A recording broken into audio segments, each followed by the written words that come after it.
म्हणजे परवा सुद्धा प्राजक्ताला योजना आली, अनेकांनी सांगितलं लाडकी बहीण योजना आहे, ऐकली ना? आपली बहीण आधीपासूनच लाडकी आहे,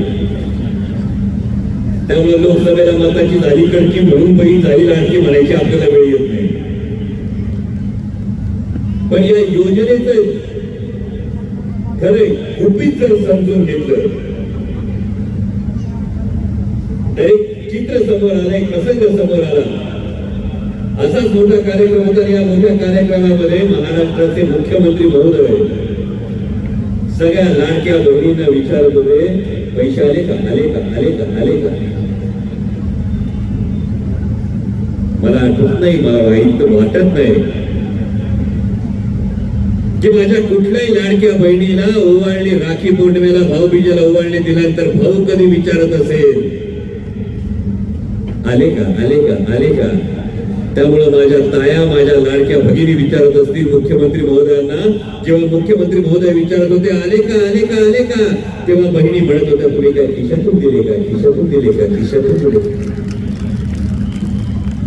कारण तुम्हाला सगळ्यात चांगलं माहिती घराचा हिशोब तुमच्या हातात असतो. मी माझ्या अनुभवावर सांगतो, प्राजक्तांचं माहिती, पण घराचा हिशोब तुमच्या हातात असतोय. त्यामुळे आता दिवाळीनंतर निवडणुका येतील. दिवाळीला आमच्या लाडक्या बहिणींना आमच्या दाजी म्हणतील करंजा कर, बहीण म्हणत तेलाचा डबा वाटला 500नी, खोबरं वाटलं 50नी, 1500 करंजा कशा व्हायच्या त्याचा आधी हिशोब द्या.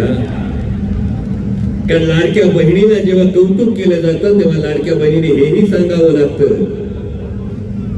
आता मराठवाड्यात फिरवलं, उत्तर महाराष्ट्रात जाऊन आलो, विदर्भात जाऊन आलो, ठिकठिकाणी महाराष्ट्रातल्या लाडक्या बहिणींचं म्हणणं एवढंच आहे, बहीण लाडकी आहे ते चांगलंच आहे, ते ठीकच आहे, पण हे चांगलं असताना दाजीच्या सोयाबीनला बी भाव द्या, दाजी डेअरीला दूध घालतो त्या दुधाला 40 रुपयाचा भाव द्या. आणि हे जर होत असलं तर मग बहिणीला लाडकी म्हणा.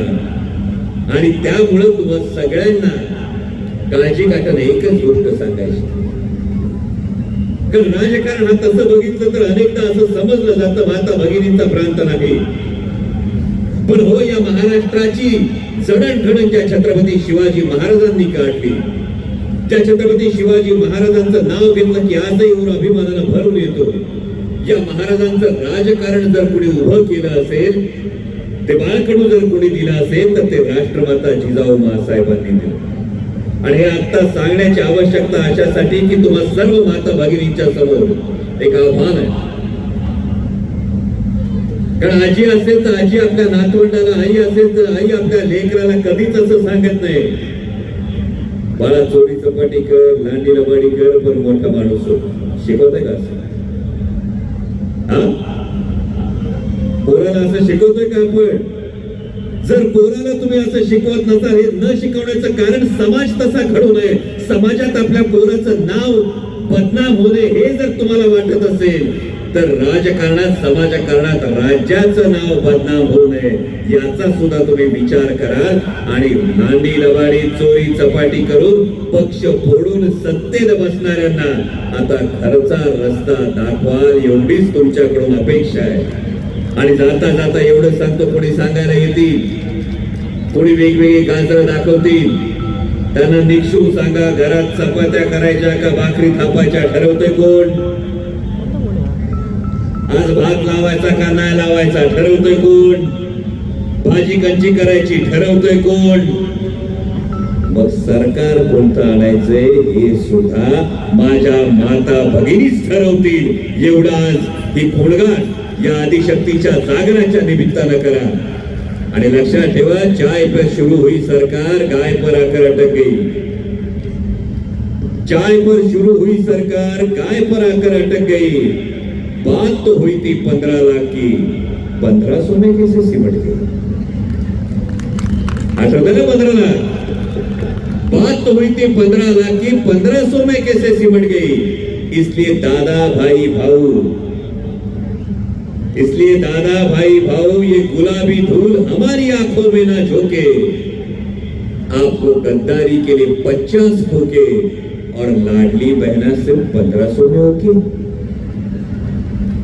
तेव्हा 1500 रुपये 5 वर्षासाठी, वर्षासाठी 300 रुपये, दिवसाचा 1 रुपया सुद्धा जर 1500 रुपयाचा जर हिशोब केला तर दिवसाचे जेमतेम 50 रुपये जर आपल्या भविष्यासाठी, आपल्या स्वाभिमानासाठी कोणी विचार करत असेल तर माझ्या माता भगिनींना हीच माझी विनंती आहे की या आदिशक्तीचं नाव घ्या, या आदिशक्तीचा जागर करा आणि या महाराष्ट्रामध्ये राष्ट्रमाता जिजाऊ माँसाहेब, सावित्रीबाई फुले, पुण्यश्लोक अहिल्याबाई होळकर यांच्या प्रेरणेतून उभं राहणारं राज्य, माझ्या माता भगिनींच्या स्वाभिमानाचं राज्य येण्यासाठी आई जगदंबेला साकडा झाला आणि आता पदर खोचून महाराष्ट्रातलं जुलमी, अन्यायी, भ्रष्टाचारी सरकार घालवण्यासाठी तुम्ही कंबर कसा, एवढीच तुम्हाला विनंती करतो. पुन्हा एकदा प्राजक्त दादा, त्या एवढ्या दिमागदार कार्यक्रमासाठी तुमचं मनापासून कौतुक करतो आणि जेव्हा कार्यक्रम